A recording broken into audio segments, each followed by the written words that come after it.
Side side మీరు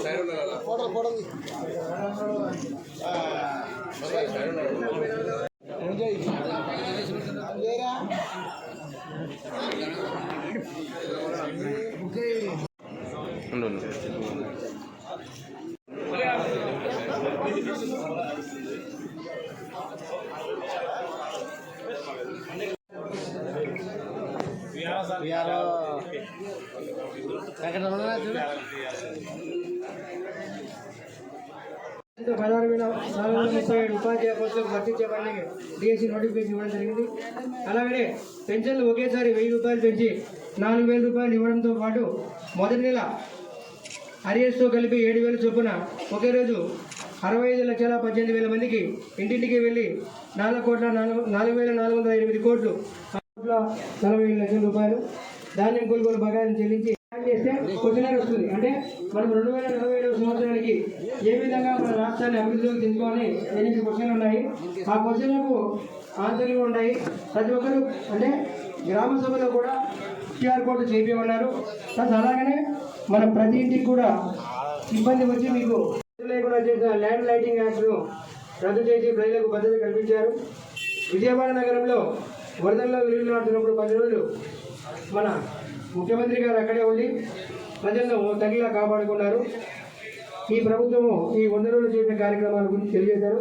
ఈ పాంప్లెట్లను కష్టకాలంలో ఉన్నప్పటికీ కూడా ఈ డిఫికల్ట్ పీరియడ్లో కూడా ఫైనాన్షియల్ క్రైసిస్ లాంటి సమయంలో కూడా 100 రోజుల్లో మనం చేసి చూపించిన ప్రగతిని చెప్పుకోవడం ఒకటైతే, రెండవది 2047 అంటే మనకు స్వాతంత్రం వచ్చి 100 సంవత్సరాలు ఉండే రోజుకి మనం రాష్ట్ర ప్రగతిని అభివృద్ధి అలా మొత్తం రాష్ట్ర స్థాయికి పోతాయి.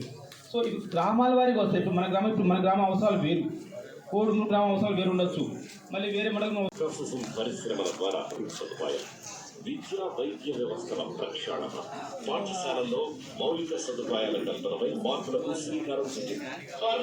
QR కోడ్ను స్కాన్ చేసి ప్రతి ఇంటికి ఇచ్చినప్పుడు ముఖ్యంగా డిఎస్సిని నిరుద్యోగులకు దాదాపు 16,000 పోస్టులను విడుదల చేయడం జరిగింది నారా చంద్రబాబు నాయుడు గారు.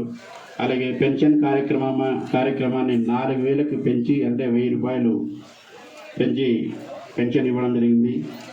చంద్రబాబు నాయుడు గారు అనుకున్నదే తడువుగా గెలిచిన వెంటనే ప్రభుత్వం వచ్చిన 1 నెలకే ఇలాంటి కార్యక్రమాలు ఏర్పాటు చేశారు. అలాగే అన్న క్యాంటీన్ కూడా 5 రూపాయల భోజన కార్యక్రమాన్ని కూడా నారా చంద్రబాబు నాయుడు గారు ఓపెన్ చేశారు. ఈ యొక్క కార్యక్రమాలలో భాగంగా అలాగే గ్యాస్ సిలిండర్లు ఇంటి మేము కూడా సాల్వ్ చేయడానికి ఖచ్చితంగా ప్రయత్నిస్తాను. కోడుమూరులో సమ్మర్ స్టోరేజ్ ట్యాంక్ నిర్మించాలని చెప్పారు. అలాగే ప్రభుత్వ డిగ్రీ కళాశాల ఏర్పాటు చేయాలని నేను కూడా రెఫరెండం ఇచ్చాను మినిస్టర్ గారికి. అలాగే కోడుమూరులో మేజర్గా వాటర్ ప్రాబ్లం ఉంది. ఈ వాటర్ ప్రాబ్లాన్ని ఎలాగైనా సాల్వ్ చేయాలని దాదాపు 2 టైమ్స్ ఇప్పటికీ నేను కూడా రెఫరెండం ఇచ్చాను. ఇరిగేషన్ మినిస్టర్కి ఇచ్చా, అలాగే చంద్రబాబు నాయుడుకి, లోకేష్ సార్ కూడా ఇచ్చాను. అంటే ఇంకా కొద్ది రోజు టైం పట్టవచ్చు. ఖచ్చితంగా అయితే మాత్రం చేయడానికి శాయశక్తుల కృషి చేస్తాము ఖచ్చితంగా. ఎందుకంటే నారా చంద్రబాబు నాయుడు గారు ప్రతి ఒక్క దానికి ఆయన స్పందిస్తున్నాడు.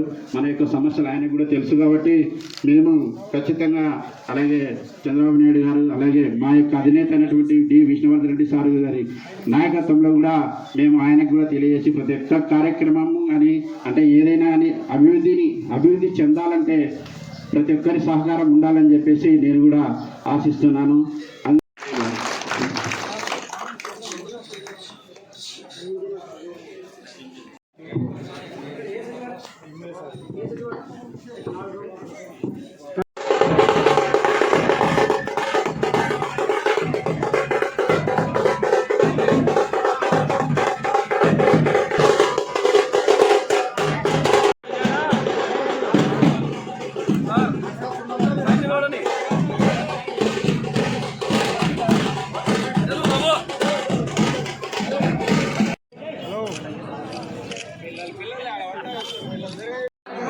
డాక్టర్